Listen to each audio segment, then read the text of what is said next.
Terima kasih pemirsa Anda kembali menyaksikan Kominfo Newsroom. Pemirsa Badan Meteorologi, Klimatologi, dan Geofisika memaparkan penyebab banjir bandang di Sumatera Barat yang melanda 4 kabupaten dan menyebabkan puluhan orang meninggal dunia serta belasan orang hilang. Hujan deras dan berdurasi panjang disebut menjadi pemicu utama banjir bandang bercampur lahar gulung.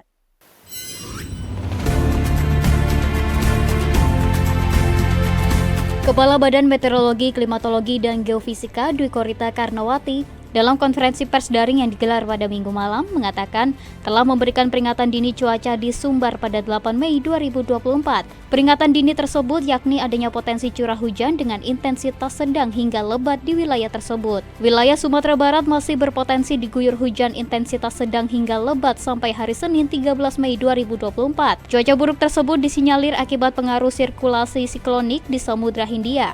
Sirkulasi siklonik sendiri merupakan pembentukan awan dan belokan angin lokal.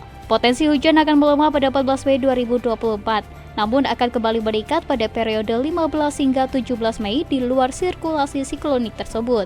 Sementara terkait lahar gunung, Dwi Korita menilai material tersebut berasal dari sisa erupsi Gunung Merapi beberapa waktu lalu yang masih mengendap di lereng bagian puncak. Mensiasati potensi hujan deras dan kebencanaan yang akan kembali melanda Sumatera Barat, BMKG merekomendasikan untuk dilakukan teknologi modifikasi cuaca atau TMC. Modifikasi cuaca dilakukan dengan menabur zat NaCl ke langit menggunakan pesawat untuk mengendalikan potensi awan penghujan. Apabila dipandang perlu, maka kami merekomendasikan untuk dilakukan TMC, penerapan teknologi modifikasi cuaca. Tapi sifatnya kami merekomendasikan karena ini bencana sudah terjadi. Ya, jadi kami memohon kepada pihak yang berwenang untuk bisa dilakukan penerapan teknologi modifikasi cuaca, dan di situ BMKG berperan memberikan informasi kapan TMC ini harus dimulai dan kapan harus diakhiri. Jadi memberikan informasi semacam itu agar dapat mencegah bertambahnya eskalasi bencana ini. Terima kasih pemirsa, Anda kembali menyaksikan Kominfo Newsroom. Pemirsa, bencana banjir bandang atau banjir galodo yang terjadi di 4 daerah di Sumatera Barat, yakni di Kabupaten Agam, Kabupaten Tanah Datar, Kabupaten Padang Pariaman, dan Kota Padang Panjang, menyebabkan 41 orang meninggal dunia yang terkonfirmasi hingga saat ini. Dan hingga saat ini sejumlah pihak seperti TNI, Polri, BNPB, dan juga tim SAR gabungan terus melakukan pencarian untuk warga yang hilang dalam kejadian bencana tersebut. Dan untuk mengetahui situasi saat ini sudah terhubung dengan Kepala Dinas Kominfo Kabupaten Agam, Bapak Satria. Selamat malam Pak Satria, salam sehat. Selamat malam Mbak, salam sehat kembali dari Kabupaten Agam, Sumatera Barat, dengan saya Satria, Kadis Kominfo Kabupaten Agam. Baik, Pak Satria, terima kasih sudah bergabung bersama kami di Kominfo Newsroom, dan saat ini kita membahas terkait bencana banjir bandang yang melanda Kabupaten Agam. Pak Satria, untuk situasi kondisi terkini di Kabupaten Agam seperti apa Pak Satria? Baik, terima kasih Mbak. Situasi terkini di Kabupaten Agam, pasca terjadinya banjir bandang hari Sabtu kemarin, masih di dalam penanganan ataupun evakuasi terhadap korban yang belum ditemukan, kemudian korban yang saat ini sedang dirawat, dan juga korban yang rumah ataupun pemukimannya terdampak, serta usahanya yang terganggu dan sebagainya, termasuk fasilitas umum yang tidak bisa dimanfaatkan akibat tertimbun ataupun masuknya lumpur dan juga perkayuan dan sebagainya, sehingga saat ini tidak bisa digunakan. Masyarakat secara gotong royong seperti disampaikan di awal tadi juga, bersama seluruh aparat TNI dan Polri, relawan, dan semua komponen tengah bahu-membahu untuk menyelesaikan ini cepat mungkin. Demikian Pak. Untuk saat ini apakah daerah sana masih terguyur hujan Pak Satria? Ya, secara umum cuaca di Kabupaten Agam, Sumatera Barat semenjak kejadian pada hari Sabtu masih turun curah hujan walaupun tidak volume tidak debitnya tidak sebanyak daripada curah hujannya tidak setinggi daripada pada hari Sabtu kemarin itu. Nah, artinya tetap mengkhawatirkan kita dengan kondisi yang terjadi seperti ini karena bisa saja nanti debit air bisa bertambah. Namun curah hujan ini tidak terlalu tinggi seperti yang terjadi pada hari Sabtu yang berlangsung 1 hari kemarin itu, Pak. Baik. Pak Satria, kemudian apakah pemerintah daerah saat ini sudah menerjunkan alat berat atau eskavator untuk menyingkirkan material berat akibat banjir bandang ini, Pak Satria? Ya, untuk penanganan ini tentu saja karena tidak cukup, tidak bisa hanya dengan mengandalkan tenaga manusia, maka pemerintah daerah menggunakan peralatan berat yang handle langsung oleh dinas PU Kabupaten Agam bekerjasama dengan dinas di provinsi maupun perwakilan pemerintah pusat yang ada di daerah, menggunakan eskavator, kemudian juga loader dan sebagainya yang sesuai dengan kebutuhan tempatnya. Karena tidak hanya persoalan bagaimana cara mengangkatnya, tapi bagaimana cara melewatkan ataupun alat berat ini bisa sampai ke lokasi juga menjadi sebuah tantangan bagi teman-teman yang melaksanakan pekerjaan ini, Mbak. Pak Satria, kemudian dari informasi yang kami dapatkan, akses jalur lalu lintas di Kabupaten Tanah Datar, Padang, kemudian Solok ini dikabarkan lumpuh total. Kemudian dalam pengiriman bantuan untuk masyarakat yang terdampak ini seperti apa? Apakah ada jalur alternatif, Pak Satria? Baik, terima kasih. Jadi memang kita seperti dikepung oleh kondisi yang tidak menguntungkan.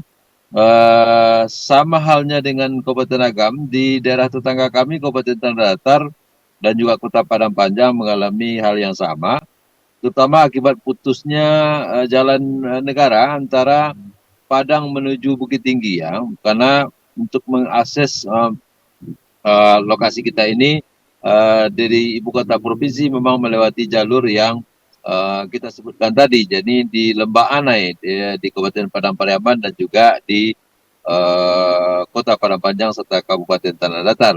Nah, akibat terputusnya jalan ini maka otomatis sekarang harus lalu lintas dan juga pengiriman bantuan tidak bisa melewati jalur itu.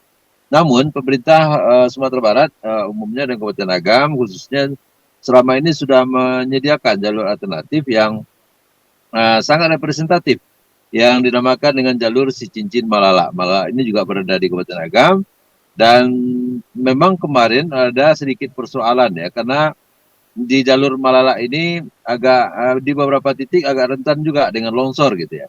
Nah, sempat tertimbun juga badan jalan kemarin, namun segera dilakukan penanganan oleh pemerintah bersama masyarakat dan relawan dan juga aparat sehingga sudah bisa tertuntaskan persoalan ini. Dan terhitung tadi pagi kami komunikasi dengan camat dan seluruh komponen yang ada di lapangan, jalur ini sudah bisa dilewati kembali sebagai satu-satunya jalur saat ini yang paling efektif digunakan jika Anda dari Padang maupun dari bandara menuju Kabupaten Agam via Malala tadi. Demikian, Mbak.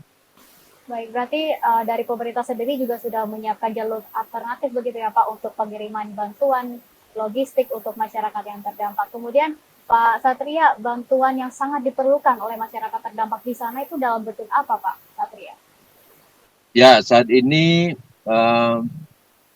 secara jiwa dan juga kebutuhan harian sebetulnya dibutuhkan, namun sudah bisa cukup teratasi dengan adanya dapur umum dan juga pihak relawan yang mendirikan dapur-dapur umum gitu ya.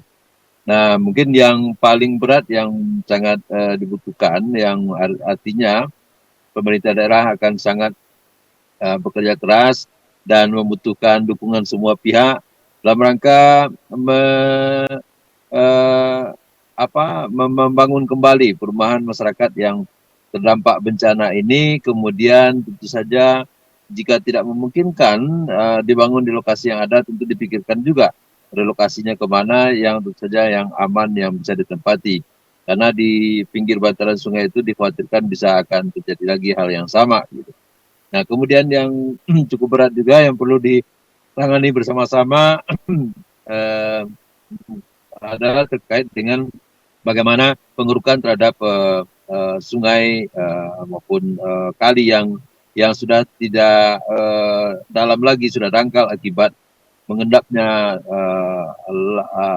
lahar dingin, mengendapnya bebatuan dan juga sisa-sisa perkayuan yang sekarang membuat jadi dangkal daripada sungai yang selama ini digunakan untuk melewatkan air dari Gunung Merapi gitu, Mbak. Baik, Pak Satria, kemudian untuk warga dari bantaran sungai yang berhulu ke Gunung Merapi ini apakah juga dilakukan evakuasi, Pak Satria? Yang terdampak langsung artinya pemukimannya yang ada yang sudah tidak ada lagi, kemudian sebagian ada yang mungkin yang rusak dan itu sudah dilakukan evakuasi menempatkan di fasilitas umum yang ada di kita punya di sekitar sini maupun di rumah-rumah saudara mereka yang cukup aman ataupun aman dari kondisi yang membahayakan ini. Kemudian ada juga sebagian yang masih bertahan di bantaran itu karena memang berpikiran inilah tempat yang bisa mereka tempati dan tempat lain tidak memungkinkan mereka menempati karena jumlah keluarganya juga cukup besar. Gitu. Nah ini tentu saja perlu penyadaran juga kepada masyarakat bahwasanya kondisi-kondisi ini tidak dapat dipertahankan dan harus segera dilakukan evakuasi dan memahami semua untuk kondisi yang akan dilakukan. Nah untuk itu tadi kami menyampaikan jika ini dilakukan evakuasi tentu saja relokasinya akan membutuhkan tempat, membutuhkan infrastruktur yang baru dan ini tentu saja akan membutuhkan biaya besar dan kami pikir ini perlu supporting dari semua komponen termasuk pemerintah pusat juga terhadap kondisi yang sedang kami hadapi. Demikian, Mbak. Baik. Baik Pak Satria, tadi di awal sudah saya sampaikan bahwa ada 4 daerah begitu yang terdampak dari bencana banjir bandang. Kemudian di Sumatera Barat sendiri, apakah ada daerah lain yang berpotensi terjadi bencana serupa, Pak Satria? Ya, kalau menurut pengamatan kami selama ini di Sumatera Barat, hampir semua kabupaten kota itu memiliki potensi-potensi bencana yang sama, terutama dari sisi longsor, banjir, dan juga bencana-bencana lainnya yang skalanya mungkin tidak terlalu besar atau berbeda antara satu daerah dengan daerah lain. Karena kita berada di pinggang Gunung Merapi dan Singgalang, kemudian kita berada juga di pinggir Samudra Indonesia dan tentu saja potensi-potensi gempa dan tsunami juga menjadi sebuah potensi bencana yang besar bagi Sumatera Barat. Ini menurut pengamatan kami. Nah, untuk yang kondisi yang terjadi pada hari Sabtu kemarin, memang yang cukup berat mengalami itu Kabupaten Agam, Tanah Datar menjadi daerah yang dilanda daripada banjir bandang Gunung Merapi yang karena kedua daerah ini berada di pinggang Gunung Merapi. Jadi Gunung Merapi itu berada di wilayah Kabupaten Agam dan Tanah Datar. Kita ketahui beberapa waktu yang lalu Gunung Merapi mengeluarkan larva, kemudian lahar, dan tentu saja ini juga sekarang setelah tidak lagi meletus, lahar dinginnya dibawa turun oleh air hujan dan sepertinya erosi juga terjadi di pinggang gunung akibat daripada tidak tumbuhnya tanaman akibat daripada kena abu vulkanik yang terjadi beberapa waktu lalu. Ini juga menjadi penyebab daripada kondisi yang terjadi saat ini. Demikian, Pak. Baik, Pak Satria, tadi Bapak menyampaikan bahwa saat ini di Kabupaten Agam khususnya masih diguyur hujan. Kemudian mitigasi apa yang dilakukan oleh pemerintah daerah setempat, Pak Satria? Ya, tadi juga ada kami singgung bahwasanya kita menyiapkan beberapa tempat yang bisa ditempati masyarakat nanti jika terjadi bencana dievakuasi ke rumah-rumah warga, ke fasilitas umum dan juga tempat-tempat yang memungkinkan.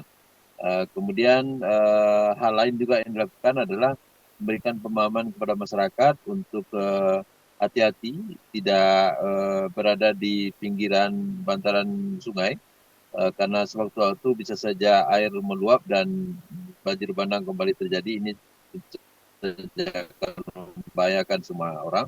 Kemudian dari sisi penanganan juga hari ini alhamdulillah Bapak Bupati Agam, Bapak Dr. Haji Andi Warman bertemu dengan BNPB menyampaikan beberapa hal terkait dengan mitigasi bencana yang dibutuhkan di daerah ini.